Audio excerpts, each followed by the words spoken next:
कैसे हैं आप सब? अल्हम्दुलिल्लाह अच्छे। बैठिए। आज की क्लास पेश दर्द से शुरू करेंगे। अल्लाह के नाम से आगाज के लिए आज हम लोग कौन सी सूरह पढ़ रहे हैं? सूरह इखलास। शुरू कीजिए। अऊज़ु बिल्लाहि मिनश शैतानिर रजीम। बिस्मिल्लाहिर रहमानिर रहीम।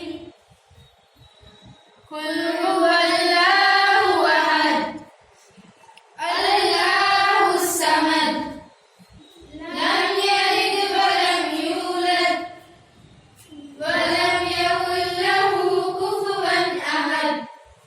सुभान अल्लाह। चलिए अब नबी करीम सल्लल्लाहु अलैहि वसल्लम की सुन्नत का भी जिक्र करेंगे। तो आज कौन सुनाएंगे हदीस? आज मेरी बारी है। मेरा नाम करीमा है। आज मैं आप लोगों के सामने हदीस पेश कर रही हूँ। क़ौल रसूलुल्लाहि सल्लल्लाहु अलैहि वसल्लम, अस्सलामु क़ब्लल कलाम। तर्जुमा, रसूलुल्लाह सल्लल्लाहु अलैहि वसल्लम का इरशाद है, बात करने से पहले सलाम करो। माशाअल्लाह। अब चलिए अकबाले से उनकी बारी है। तो किसकी बारी है? मेरा नाम है महविश। मैं आप सब लोगों के सामने अकवाल पेश करना चाहती हूँ। एक मुसलमान दूसरे मुसलमान पर 5 हुकूक है। नंबर 1 सलाम का जवाब देना। नंबर 2 चीखने वाले के जवाब में या रहमतुल्लाह कहना। नंबर 3 दावत कबूल करना। नंबर 4 मरीज की इयादत करना। नंबर 5 जनाजे के साथ जाना। बहुत अच्छे। चलिए अब कहानी शुरू करें। किसकी बारी है? आज मेरी बारी है। मेरा नाम शाइका है। आज मैं आप लोगों को एक छोटी सी कहानी सुनाना चाहती हूँ। क्लासरूम में उस्ताद दाखिल होते हैं। तलबा की नजरें कभी उस्ताद की तरफ होती तो कभी ब्लैक बोर्ड की तरफ, क्योंकि उस्ताद के सवाल का जवाब किसी के पास नहीं था। सवाल था ही ऐसा। उस्ताद बिना कुछ कहे ब्लैक बोर्ड की तरफ गए। ब्लैक बोर्ड की तरफ जाकर एक लंबी लकीर खींच दी और तलबा से पूछा, तुम में से ऐसा कौन है जो इस लकीर को बिना छुए छोटा कर दे? ये नामुमकिन है। क्लास के सबसे जहन तालिबे इल्म ने आखिर इस खामोशी को तोड़ा। लकीर को छोटा करने के लिए उसे मिटाना ही पड़ेगा और आप इसे मिटाने से भी मना कर रहे हो। उस्ताद ने गहरी नजरों से बाकी तलबा को देखा और कुछ कहे बिना ही ब्लैक बोर्ड की तरफ जाकर थोड़ा सा फासला देकर बड़ी लकीर खींच दी। अब सबने देख लिया। उस्ताद ने आखिर छोटे छुए बिगर छोटा साबित कर दिया। तलबा ने आज अपनी जिंदगी का सबसे बड़ा सबक सीखा, यानी दूसरों को नुकसान पहुंचाए बगैर, उनको बुरा भला कहे बगैर, इनसे हसद किए बगैर, इनसे उलझे बगैर ही आगे निकल जाना तरक्की का हुनर है।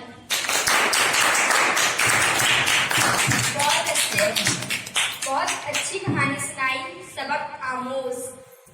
मुझे यकीन है कि आप लोग अपनी तरक्की की राह में दूसरों को नुकसान नहीं पहुंचाएंगे, है ना? चलिए अब खबरों की बारी किसकी है? अरे किसकी बारी है? जी मैम, मेरी बारी है। सुनाइए। मेरी तैयारी नहीं है। अरे ऐसे कैसे? खबर तो सुनानी ही पड़ेगी, कम से कम कोई एक ही सुनाओ।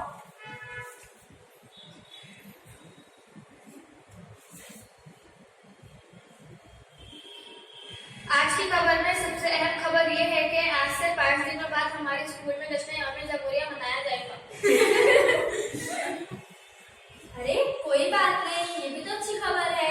आप लोगों को याद दिलाने के लिए कोई तो मौजूद होना चाहिए ना। आपने खबर सुना दी है तो इस मौजूद पर कुछ गुफ्तगू भी कर ली जाए। जी जरूर। आप बैठ जाइए। तो कहिए, जश्न यौम जमहूरिया पर गुफ्तगू करें? Yes ma'am. तो बताइए क्या है ये यौम जमहूरिया? कुछ बताए इसके बारे में। मैम, यौम जमहूरिया हमारा कौमी त्योहार है और इसे हम हर साल 26 जनवरी के दिन मनाते हैं। पर क्यों मनाते हैं?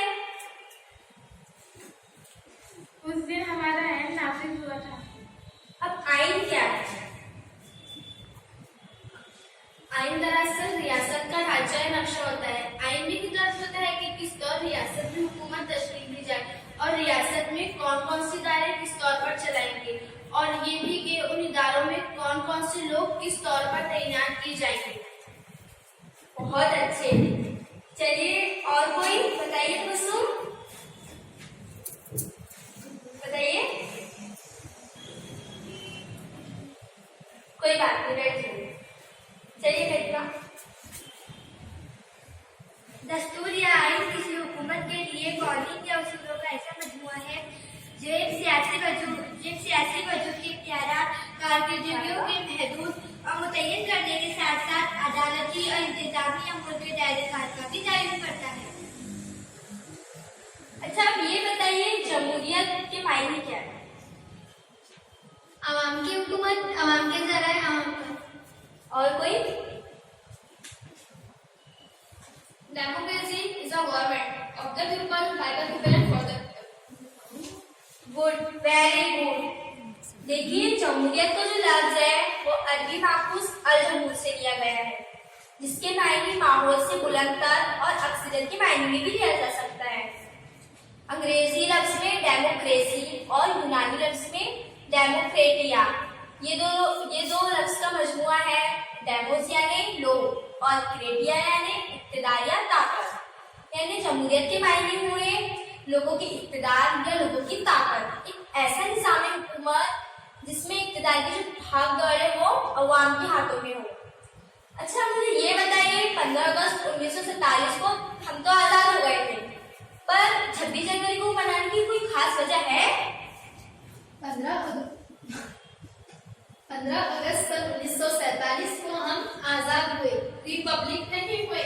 हमारा आइन नहीं बना था। रिपब्लिक हम तब हुए जब कानून साज असेंबली के जरिए तख्लीक शुदा, तौसीस शुदा, मंजूर शुदा आइन नाफिज हुआ और 26 जनवरी का दिन भारत की मुकम्मल आजादी के ऐलान के तौर पर मनाया जाता है।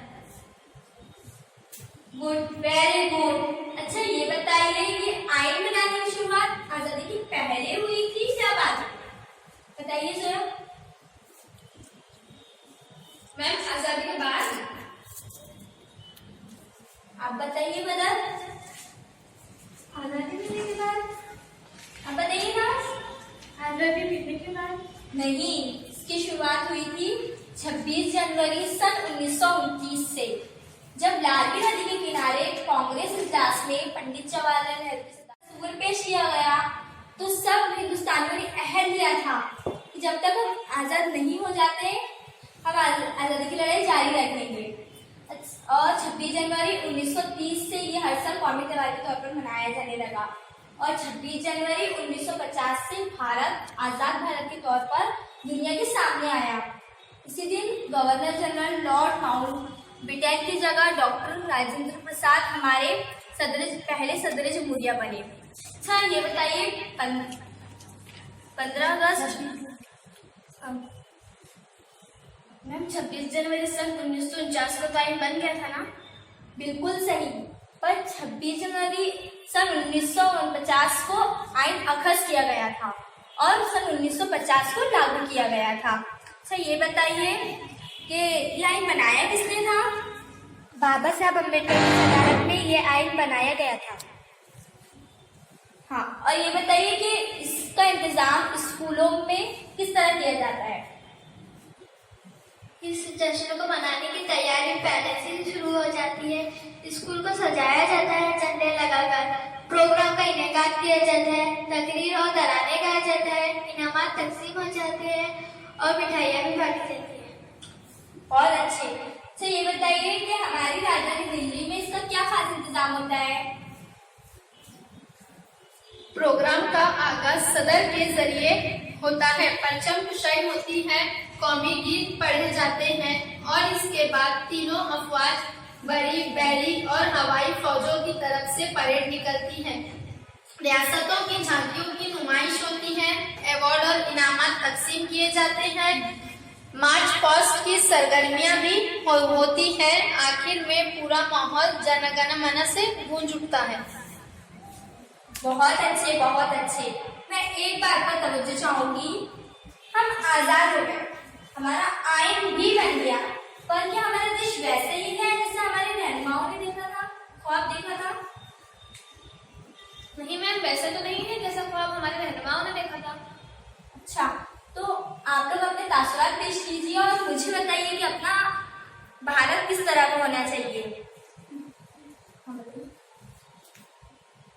जहाँ हम सब मिलजुल कर मोहब्बत और भाईचारे के जज्बे के साथ हैं। और हमारे देश में दंगे फसाद नहीं होना चाहिए, अमन और शांति का माहौल कायम है। तालीम की आसानी मिलना चाहिए, हर शहरी तालीम याफ्ता हो। रोजगार मिलना चाहिए, आज बहुत से लोग पढ़ लिख कर बेरोजगार हैं। गरीबी खत्म होना चाहिए, हर किसी को रहने के लिए अच्छा मकान, पहनने के लिए लिबास और खाने के लिए रोटी भी मिलना चाहिए। बताइए शायद। धर्म जात पात का भेदभाव खत्म हो जाना चाहिए, कोई किसी पर अपनी बुराई ना झाके, सब बराबर के साथ रहे, एक दूसरे को कमतर ना समझे, बल्कि एक दूसरे के साथ कदम से कदम मिलाकर चले। जोया बताइए।